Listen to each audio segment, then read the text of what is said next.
Muy bien, vamos a la Biblia rapidito, en el libro de Apocalipsis, el último libro de la Biblia.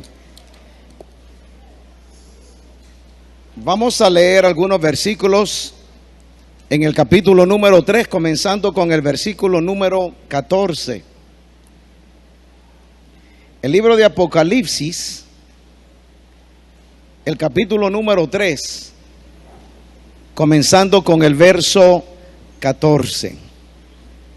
Si nunca ha leído el libro de Apocalipsis, se lo recomiendo. Fascinante en todos los aspectos, muchísimo que aprender. Apocalipsis 3:14 dice así: escribe al ángel de la iglesia en Laodicea.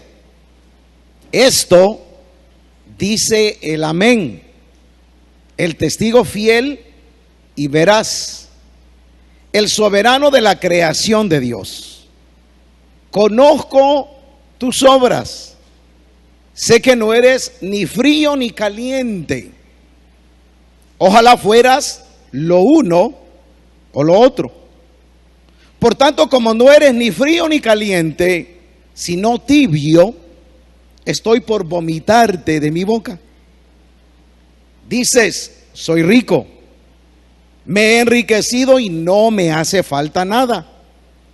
Pero no te das cuenta que el infeliz y miserable, el pobre, ciego y desnudo, eres tú. Por eso te aconsejo que de mí compres oro refinado por el fuego, para que te hagas rico, ropas blancas para que te vistas y cubras tu vergüenza y desnudez, y colirio para que te lo pongas en los ojos y recobres la vista. Yo reprendo y disciplino a todos los que amo. Por tanto, sé fervoroso y arrepiéntete. Mira que estoy a la puerta y llamo. Si alguno oye mi voz y abre la puerta, entraré y cenaré con él y él conmigo. Al que salga vencedor, le daré el derecho de sentarse conmigo en mi trono, como también yo vencí y me senté con mi Padre en su trono. El que tiene oídos, que oiga lo que el Espíritu dice a la iglesia. Ayúdame a orar. Padre, que en esta tarde tu palabra caiga en buena tierra, que cumpla tu propósito y tu plan. Abre nuestro oído para escuchar lo que quieres comunicarnos. Señor, que en estos tiempos en los que estamos viviendo podamos regresar a ti, podamos renovar nuestro pacto, nuestro compromiso, nuestro amor, Señor, y que podamos ser parte de lo que tú quieres hacer con esta iglesia en esta generación. Oramos, Dios mío, que continúes trabajando con nosotros aquí en esta iglesia local para continuar alcanzando la ciudad, comunidades alrededor de nosotros. Bendícenos mientras compartimos tus principios en esta mañana, en el nombre de Jesús. Amén. ¿Sabe qué? Yo tengo un pequeño problema, que tal vez no es, pero lo voy a decir así. A mí me gustan las cosas calientes, bien calientes. Por ejemplo, para mí el café tiene que estar sumamente caliente para que sepa a café. ¿Cuántos creen aquí así? Detesto el café tibio, lo odio. Las sopas o los caldos, como le llaman los mexicanos, tiene que ser bien caliente. O sea, si son sopas o caldos, que sean calientes, ¿verdad que sí? Pero tengo el otro problema, que las cosas heladas tienen que ser bien heladas. Yo les he confesado aquí mi adicción por el té, ¿verdad? Y entonces cuando a mí me sirven el té, yo espero que el té helado sepa bien helado.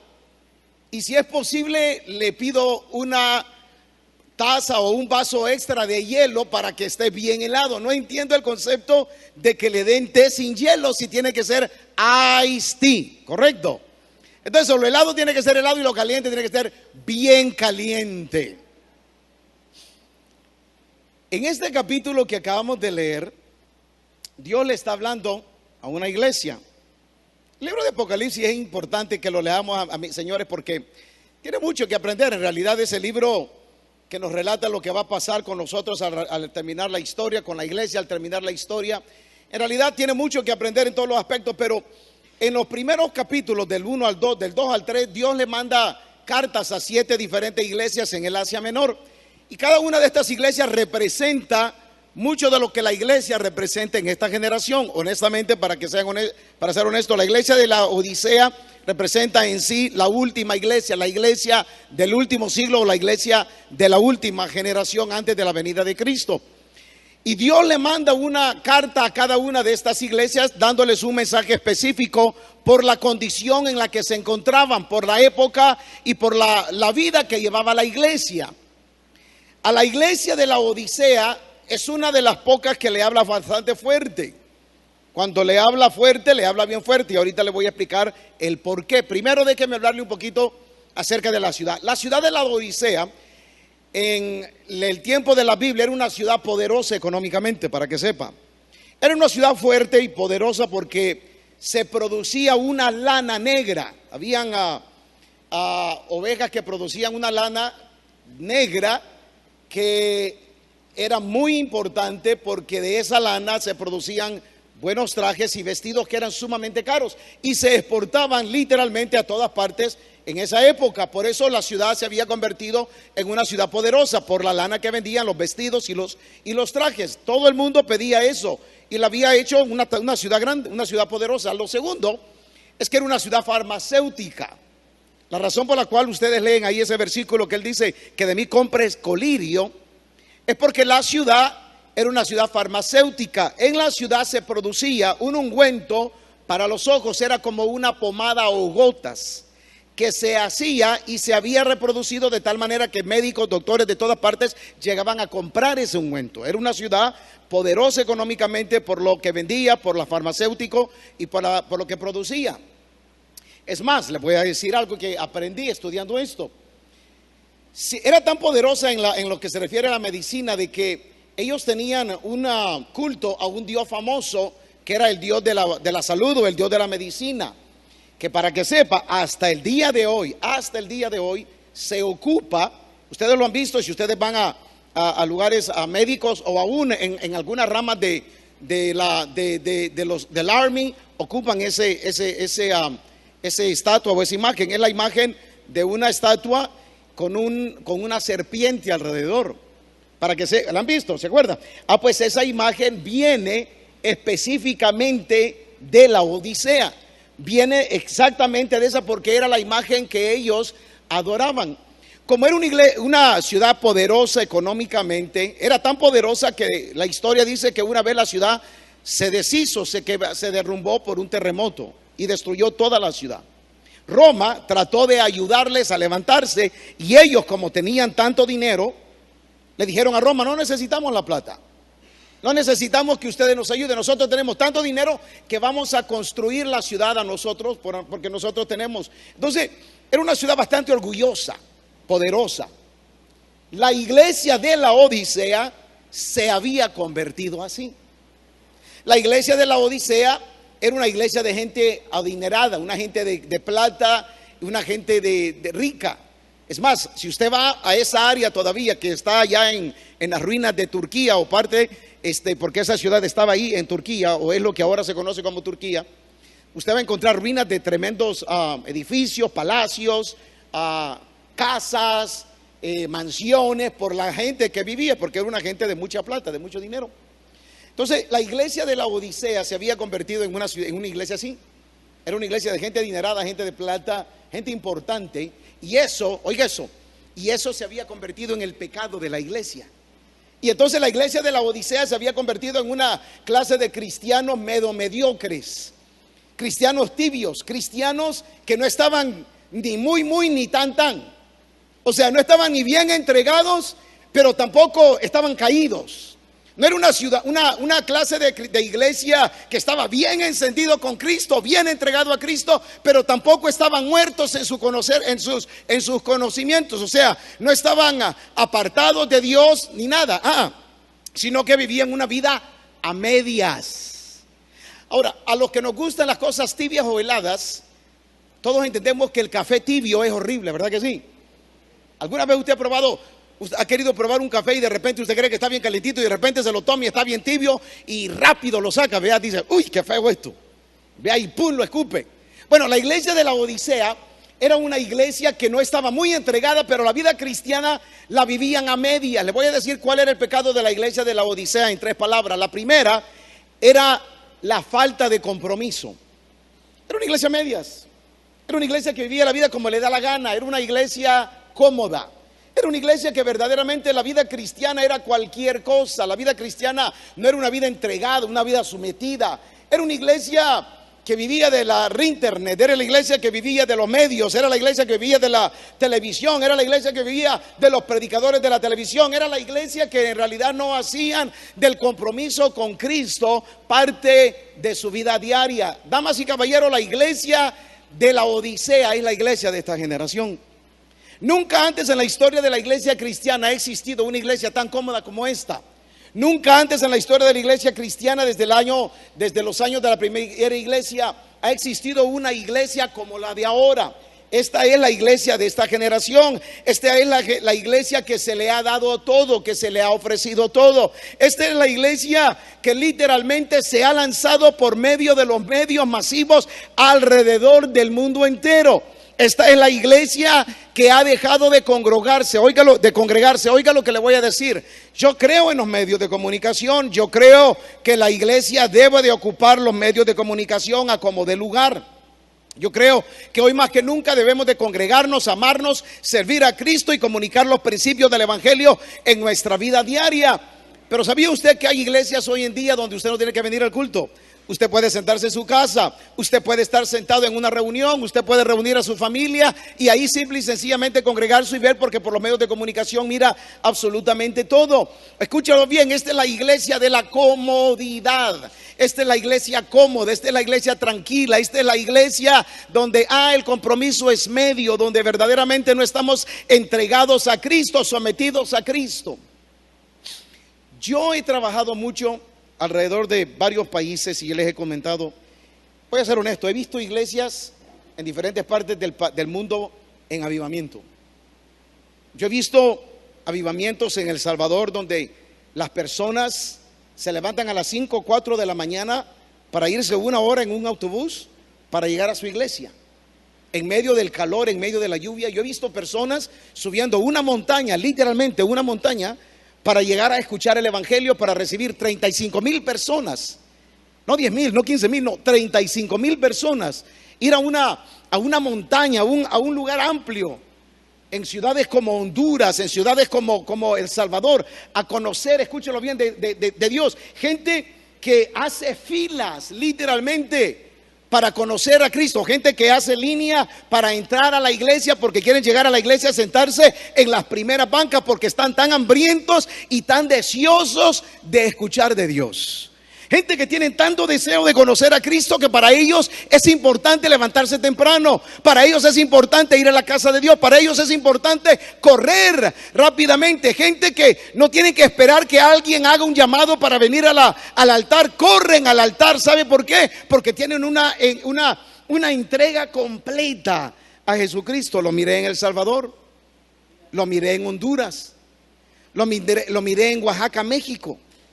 Miles de personas correr a los pies de Cristo. Pero también visité Europa.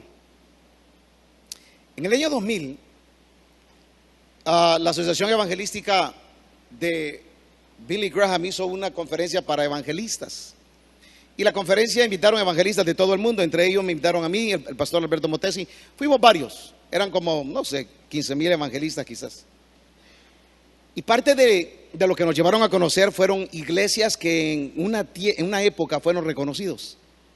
Iglesias que en una época se llenaban de personas que querían escuchar a grandes predicadores de la época, predicadores como el príncipe de los predicadores, a Charles Spurgeon. Gente que literalmente se agolpaba a escuchar el evangelio.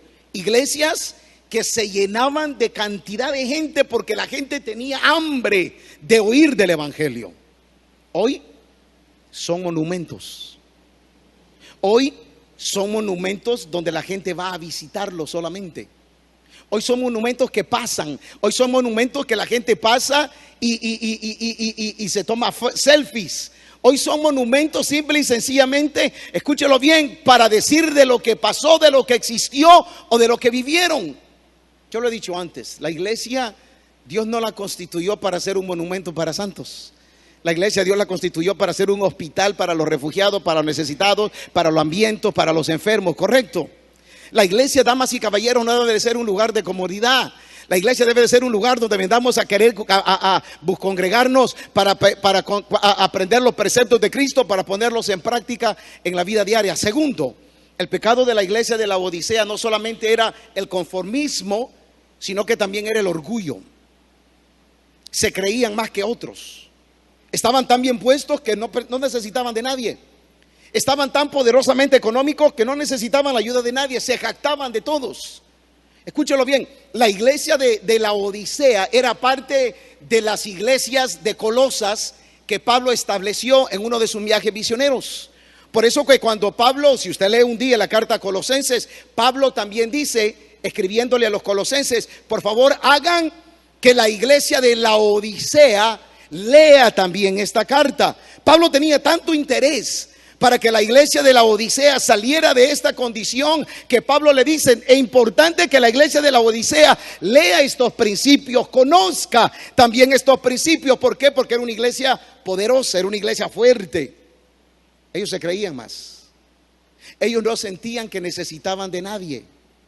Ellos no sentían que necesitaban de la ayuda de nadie, del precepto de nadie, del consejo de nadie.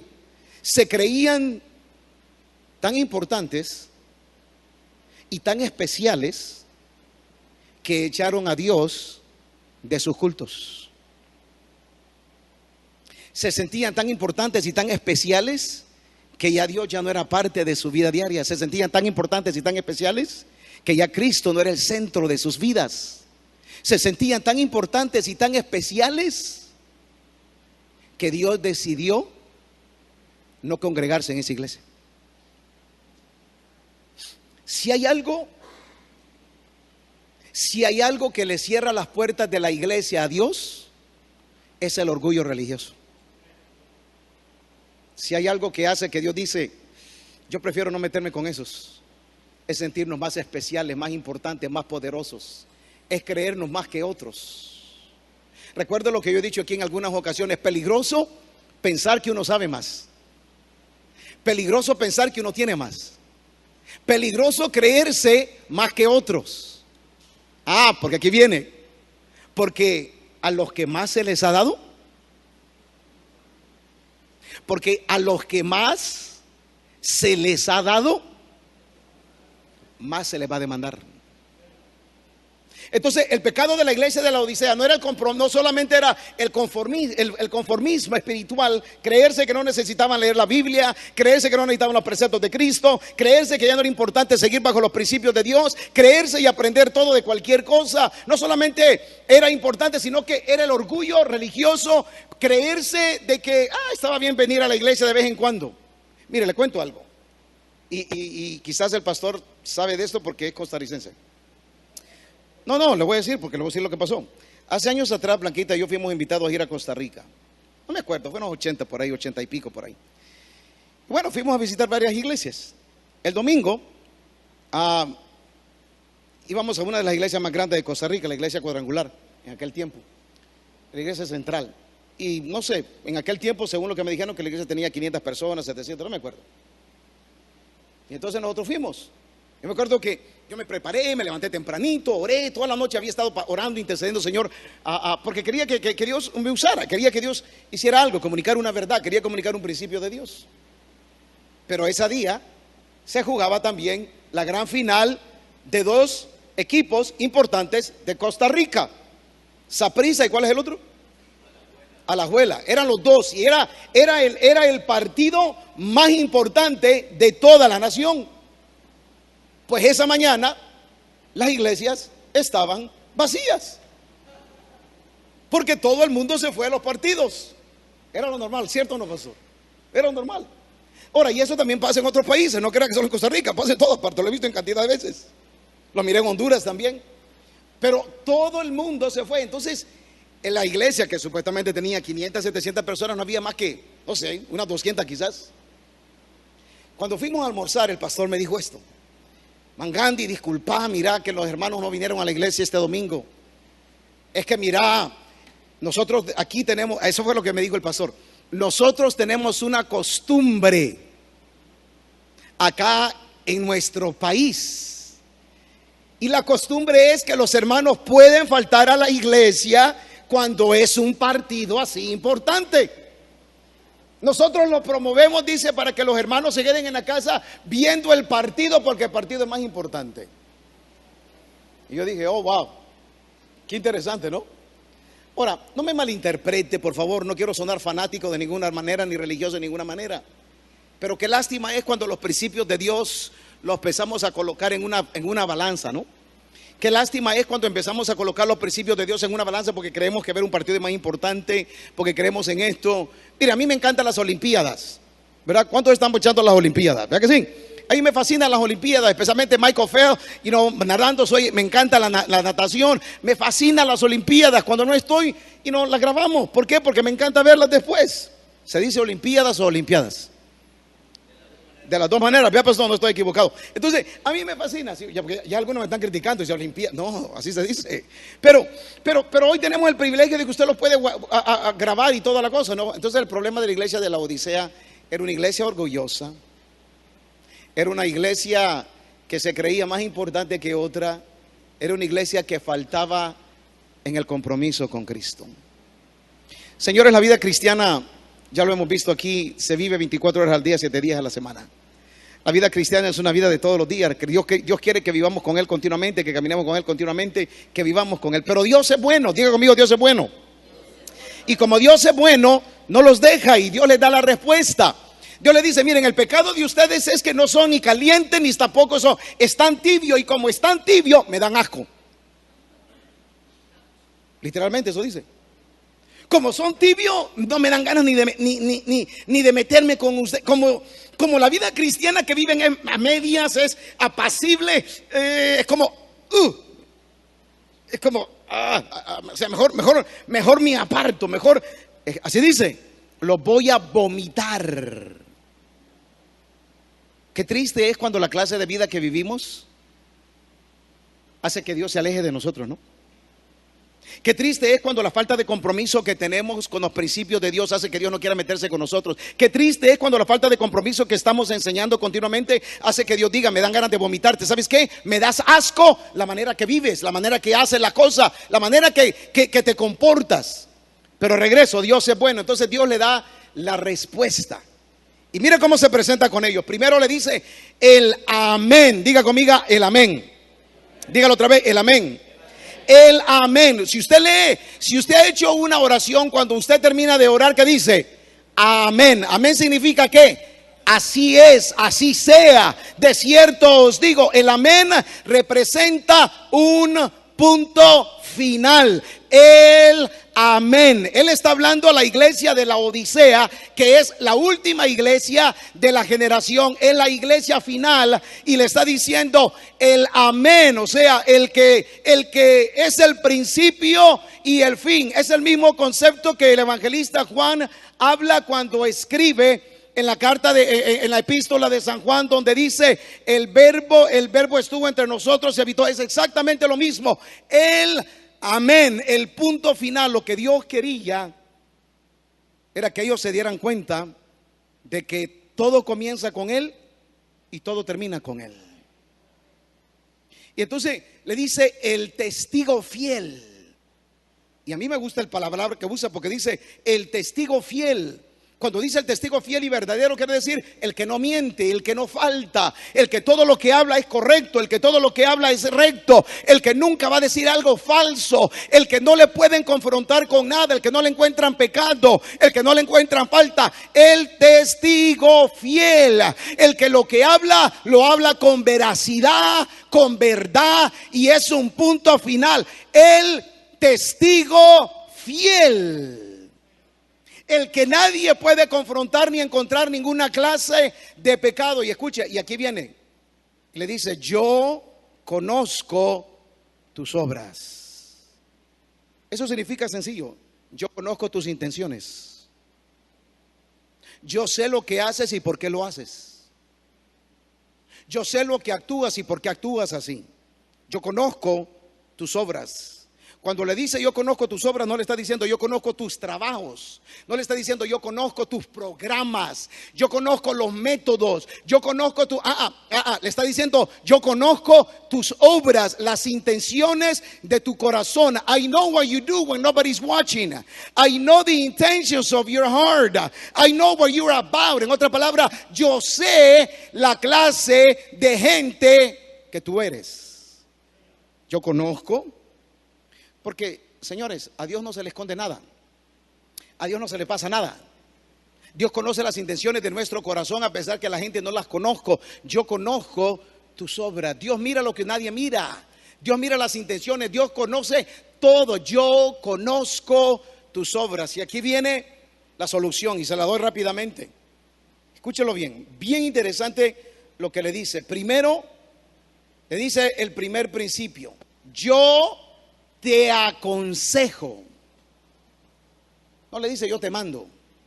No, yo te sugiero. Mire el amor que Dios tiene para nosotros. Mire la gracia, mire el favor. Yo te aconsejo. Yo no le dice yo te mando. No, yo te doy un consejo. Yo te ofrezco un consejo sabio. No te dice yo te mando, tienes que. No, yo te aconsejo. En otras palabras, puedes escoger hacerlo o si no quieres no lo hagas. Y le dice yo te aconsejo que compres de mí. No le dice yo te aconsejo que mires a otra iglesia. Ni siquiera la compara con ninguna otra iglesia. No le dice yo te aconsejo que aprendas otros programas ni otros métodos. No le dice yo te aconsejo que busques otras maneras de hacer las cosas. Yo te aconsejo que de mí compres. Porque la iglesia es de Cristo. Porque el dueño es Cristo. Porque el Señor es Cristo. Porque el manda más es Cristo. Porque el rey de la iglesia y el Señor de la iglesia es Cristo. Le cuento algo. Esta semana hablé con un amigo mío, es un pastor joven. Recientemente lo acaban de hacer pastor en una iglesia reconocida, bien reconocida, en el norte de California. Él me habla y entonces me dice, pastor, es una iglesia americana. Me dice, soy pastor, ya no soy como dicen, el custodian de la iglesia. Él antes era el que limpiaba. Ahora yo soy uno de los pastores de la iglesia. No un copastor, no, el segundo pastor, uno de los pastores. Toma decisiones importantes. Dice, me he encontrado con un problema. Hay algunos que no les caigo bien y me están haciendo la vida imposible. Tanto así que quisiera renunciar. Tanto así que quisiera dejar todo y tirar todo a la basura y decirle, ¿saben qué? Quédense con su iglesia. Entonces yo me senté con él y hablando con él. Es uno de mis discípulos en cierta manera. Y le digo, mira, te voy a decir algo rapidito. Primero déjame leerte algo que dice la Biblia. Y le leí un pasaje donde el apóstol Pablo le habla a la iglesia de Éfeso antes de salir. Y la iglesia de Éfeso, Pablo antes de salir le dice, escúchelo bien, cuidad de la grey del Señor. Apacentad la grey del Señor. Y escucha, y Pablo le dice, de cuál Él es el Señor y dueño. Le digo, siéntate con ellos, haz una reunión con toda esta gente que te está haciendo la vida imposible, que son parte del board de la iglesia. Siéntate con ellos y léales este capítulo. Dice, pastor, that sounds hard. Le digo, well, that's the reality. Que ellos no son, porque dice que le están diciendo, mira, antes de que tú llegáramos, nosotros ya estábamos aquí. Tú no puedes venir a decirnos qué hacer porque nosotros estábamos antes que tú llegaras. Es más, nosotros somos más viejos que tú. Y le digo, siéntate con ellos, háblales la Biblia y léales este capítulo. Y diles que el dueño no son ellos. El dueño es Cristo. Diles que el Señor no son ellos, es Cristo. Diles que quien se encarga de colocar los principios no son ellos, es Cristo. Dice, wow, pastor, that's hard. Le digo, that's reality. Eso es lo que la Biblia dice. Entonces Jesús se presenta delante y le dice: compren de mí. ¿Por qué? Porque todo comienza en Él. Compren de mí. ¿Por qué? Porque Él es el Señor. Compren de mí porque Él es el dueño. Compren de mí porque todo comenzó con Él. Compre de mí porque la iglesia fue establecida con Él. Yo estableceré mi iglesia. Solamente Él puede decir mi iglesia. Y las fuerzas del infierno no prevalecerán contra ella, porque Él es el dueño, porque Él es el Señor, porque Él es capitán, porque Él le manda más. Entonces, el principio es sencillo: todo comienza con Él, tenemos que regresar a Él. Ahora, ¿qué dice que compren? Tres cosas. Número uno, que compren oro refinado. Ahora, ¿se acuerdan que les dije que la Odisea era una ciudad poderosa económicamente, ¿verdad? Se creían grandes, tenían dinero, tenían plata. Y él bien nice les dice: miren, ustedes se creen la gran cosa, pero ustedes son pobres y chulones. Así dice. La palabra chulón son desnudos, para que sepan los mexicanos. Así le dice: ustedes son unos pobres, miserables y chulones. Son pobres desnudos. O sea, ustedes no tienen nada. Ustedes que se creen la gran cosa. Ustedes que se cantan de la ropa. Ustedes que se cantan de la vestimenta. Ustedes que se cantan. Ustedes andan talantán, perdón la expresión. Ustedes no tienen nada. Entonces le dice: ¿quieren ser ricos? ¿Quieren salir de la pobreza espiritual en la que se encuentren? Compren de mí oro refinado. ¿Qué es oro refinado? Rápido se lo explico. En la Biblia, el oro refinado, según el apóstol Pedro, es nuestra fe. Pedro dice que nuestra fe es mucho más preciosa que oro puro. Ahora, la Biblia dice que la fe viene por el oír. ¿Y el oír el qué? La palabra de Dios. Entonces, si vamos a traer un despertar de Dios a la iglesia, si vamos a experimentar un avivamiento, si vamos a experimentar una pasión nueva, sencillo, necesitamos regresar a los principios de la palabra de Dios. Necesitamos volver a beber esa leche espiritual, a comer la palabra de Dios. Hermano, mire, ¿cómo se lo digo? Ay, no quiero molestar a nadie, pero se lo voy a decir así. No sea de los cristianos que anda escuchando a todo predicador que escucha. Please, be careful. No, soy honesto, perdóneme, pero soy honesto. O sea, ahora no digo que no. O sea, gloria a Dios. O sea, si hay palabra, pero no escuche todo lo que le vendan. No se compra todo lo que le venden, please. Sea como los cristianos de Berea en el libro de Hechos. Los cristianos de Berea en el libro de Hechos, cuando Pablo llegaba a enseñarles, ¿sabe qué hacía?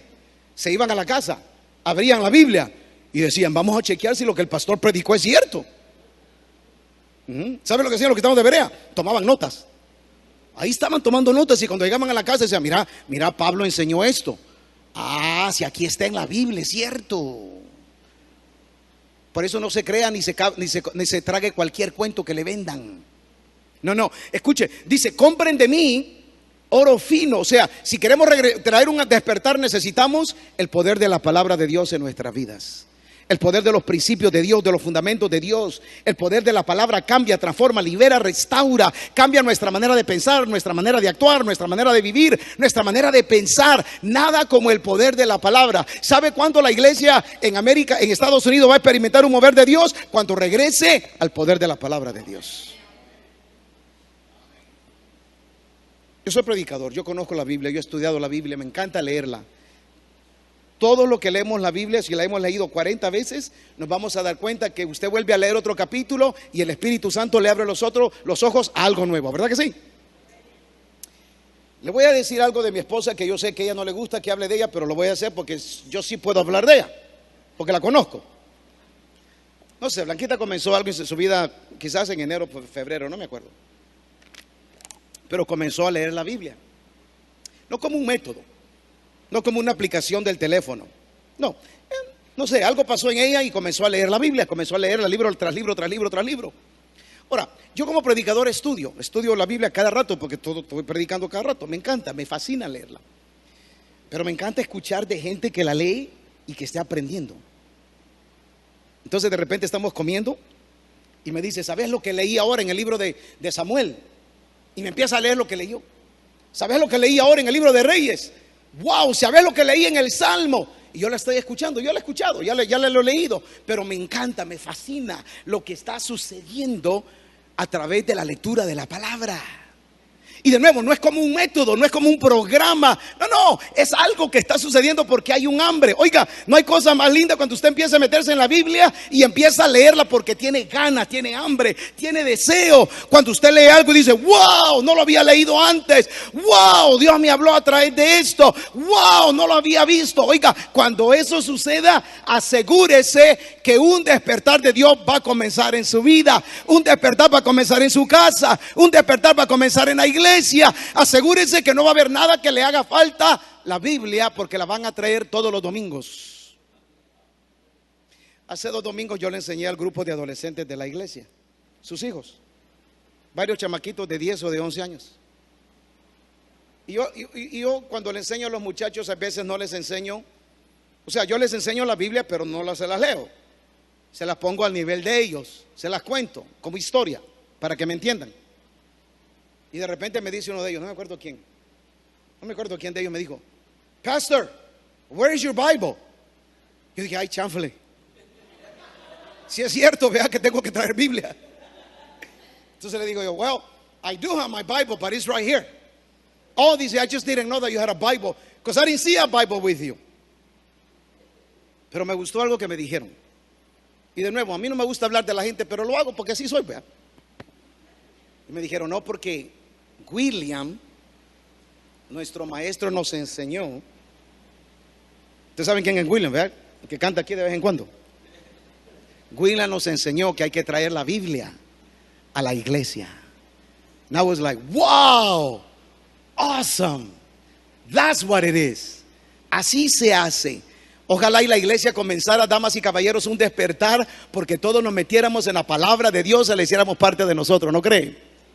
Tercero, el Señor dice, no solamente compren de mí oro, no solamente compren de mí, regresen a los principios. Dice, óigalo bien, compren de mí vestidos blancos para que cubran su desnudez. Wow. Ustedes se creen la gran cosa, ustedes andan chulones, andan desnudos. Ustedes no tienen nada para que cubran su desnudez, y añade, y vergüenza.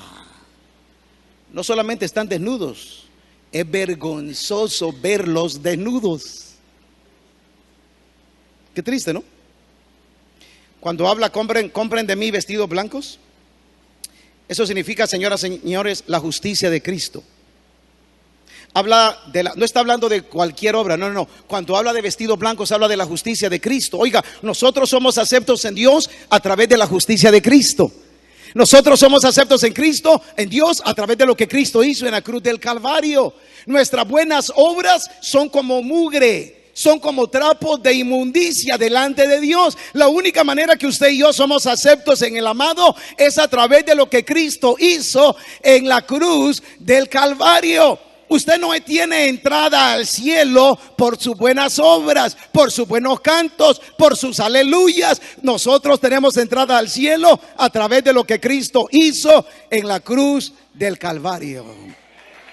Entonces, compren de mí vestidos blancos para que se vistan su desnudez. Lo otro, señores, Dios dice, ya voy a cerrar, dice, dice, yo disciplino y corrijo a los que amo. Tercero, hay que aceptar el trato de Dios para nosotros. Cuando dice yo disciplino y corrijo, no quiere decir que nos agarra a palos. No quiere decir que nos pega con palos continuamente. Pa. Mire, le voy a contar algo. Yo he oído este pasaje del Salmo 23. Tu vara y tu callado me infundirán aliento. ¿Lo ha oído eso? Yo he oído cantidad de predicadores que dicen esto. La vara es para pegarles cuando se aparten. No, mentira. No. La vara no es para pegarles cuando se aparten. La vara es para pegarles a los lobos feroces y a los animales salvajes, para que no maltraten a las ovejas. La vara es para pegarle al chamuco, para que no se acerque a usted cuando quiere el chamuco acercarse. La vara no es para maltratarlo, la vara es para corregirlo, para acercarlo de regreso a su gracia y a su presencia. Cuando Dios corrige, a mí me gustan los papás. Los papás le dicen a los hijos esto me va a doler más a mí que a ti, así le dicen, ¿verdad? Y los hijos dicen, yeah, right. A veces es cierto, ¿verdad? Porque no, a ver, a vos no te va a doler, a mí me va a doler. A ver, ¿cuántos de ustedes sus papás les pegaban y ustedes empezaban a chillar antes que le pegaran para que no le pegaran mucho? Déjame ver la mano. Vea que sí, yo hacía eso. Y me ponía una chilladera porque me iban a pegar. ¿Me entiende? Porque si se hacía más fuerte, más le daban, vea. ¿Cuántos se hacían fuertes aquí? ¿Cuántos se hacían fuertes? A ver, ustedes decían, no, ya no, a mí. Y les hacían fuerte. Dios dice, yo castigo o yo disciplino a los que yo amo. En otras palabras, yo la razón que le estoy diciendo esto es para que vuelvan al camino. La razón que les digo esto es para que reconcilien conmigo. Es para que regresen otra vez a su nuevo amor. Es para que regresen a su pasión. Es para que vuelvan a vivir la entrega que una vez tuvieron conmigo. Es para que caminen en mis preceptos y en mis principios. Y si usted lee la Biblia, lo hace con tanta delicadeza. No lo hace con palo, no lo hace con mazote, no lo hace maltratando. Lo hace con tanta delicadeza. Y entonces le dice, arrepiéntete. ¿Qué quiere decir? Cambia de parecer, cambia de camino, da una vuelta en U, deja de vivir la vida mediocre, tibia, a medias y sin compromiso. Da una vuelta en U. Que esta semana tu vida cristiana cambie diferente, vuelva diferente, que comience una pasión por Cristo de nuevo, una entrega, que exista una entrega tanto que te tengan que callar porque tú vives la vida hablando de Dios todos los días. Y por último, le dice este pasaje, yo estoy a la puerta y llamo. Nosotros los evangelistas hemos ocupado ese pasaje muchas veces para invitar a los pecadores a venir a los pies de Cristo. Muchas veces. Yo soy evangelista, lo he usado cantidad de veces. Pero aquí es Jesús que está tocando a las puertas de la iglesia, porque la iglesia ha echado a Jesús de sus servicios por sus actitudes. Y Jesús les dice, yo estoy a la puerta, I'm knocking on the door.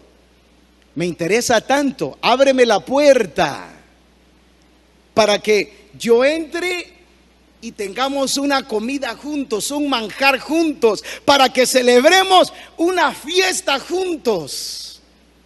Me encantó escuchar el testimonio de la hermana Carolina. De verdad, me fascina escuchar esa clase de testimonios. Me encanta escuchar testimonios de personas que traen a otros a los pies de Cristo, pero me encanta escuchar lo que sucede en la vida de las personas cuando Cristo entra a sus vidas y comienza la fiesta. Porque cuando Cristo entra, ¿verdad que comienza una fiesta? Entonces ven y Dios está tocando a la puerta del corazón de la iglesia de esta generación. Y la razón por la cual Dios está tocando a la puerta de la iglesia de esta generación es porque esta iglesia le ha cerrado las puertas a Dios. Es porque esta iglesia, con su mediocridad, pasividad, ha dicho, ¿sabes qué, Dios? No te necesitamos. We're fine. You know what, God? We have everything. Don't worry, God. We got this now. Tenemos buenos programas, buenos métodos, buenos predicadores. Tenemos grandes cosas, Dios. Dios, cuando te necesitemos, te vamos a buscar otra vez. Y Dios dice, yo estoy tocando la puerta del corazón. Probablemente su vida está así. Probablemente usted se siente frío, alejado. Probablemente ya no tiene la entrega que tuvo. Probablemente ya no tiene la fiesta que tuvo, la pasión que tuvo. Por cualquier razón usted ya lo perdió. Porque a veces le echamos la culpa a la gente. No, no es culpa de la gente. Trust me. Yo he conocido iglesias donde están en avivamiento, y he conocido otras donde es un pesar ver cómo están en declinación, cómo están simplemente como monumento, como lo que un día fueron. Yo no sé usted, pero yo oro que nosotros como iglesia volvamos a esa pasión. Yo oro que nosotros como iglesia volvamos a esa entrega. Yo oro como iglesia, Cristo sea el Señor el centro, y podamos tener una fiesta continua. No aquí en el culto, no, en nuestras propias vidas personales. Yo oro a Dios que se desate un avivamiento a través de la palabra de Dios, que tengamos todos hambre de la lectura de la palabra. ¿Sabe lo que me encanta ver cuando yo voy a países, especialmente Salvador, Honduras, Nicaragua? Le decía a alguien hace poco, mire, usted se sube a los buses y todo el mundo a los servicios. La gente no va a sus casas, la gente va directo a los servicios de sus trabajos. Y todo el mundo con Biblia en mano, todo el mundo. Todo el mundo va con Biblia. ¿Lo han visto alguna vez? Con Biblia en mano. Bien entrados. Yo no sé dónde está usted, pero al leer esto en estos últimos días, yo soy honesto con ustedes. El día de ayer pasé en un campamento y me la pasé varias horas yo solito.